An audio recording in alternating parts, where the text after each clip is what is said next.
Bonjour. Le président Emmanuel Macron ne comprend pas pourquoi Madame Goulard a été évincée de la Commission européenne et sa candidature refusée par une très très large majorité de députés européens qui étaient censés en décider. Le président Macron ne comprend pas comment, après avoir, paraît-il, refondé complètement l'Europe et les institutions européennes, paraît-il, imprimer une nouvelle donne politique qui change totalement la structuration du Parlement européen, paraît-il, vendu aux Européens l'intégralité de son projet politique qui promet le bonheur pour notre continent,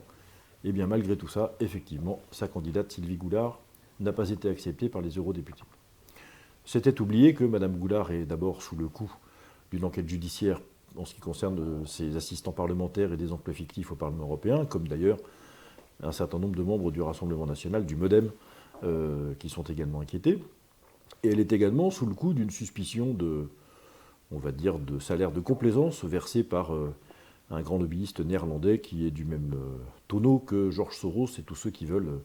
effectivement la disparition de notre continent, de sa civilisation et de sa culture. Et évidemment, quand on connaît un peu l'obsession de la transparence et de l'éthique qui est celle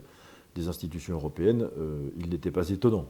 de voir que les eurodéputés aient finalement évacué la candidature de Sylvie Goulard. En réalité, ce qui est étonnant, c'est l'étonnement d'Emmanuel Macron, c'est-à-dire cette espèce de sentiment de toute-puissance, cette illusion de la toute-puissance qu'il continue à porter en étant persuadé qu'il est le deus ex machina des phénomènes européens, en oubliant que c'est toujours l'Allemagne qui dirige l'Europe et certainement pas la France, et que, quelle que soit son énergie, et il en a, son habileté, et il en a,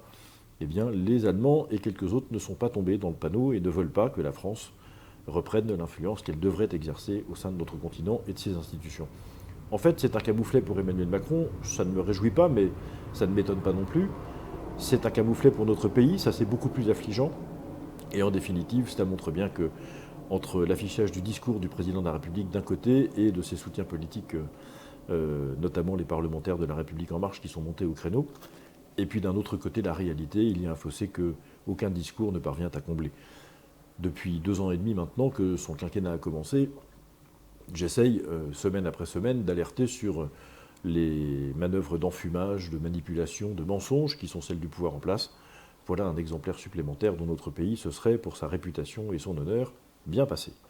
Je vous remercie et je vous dis à vendredi prochain.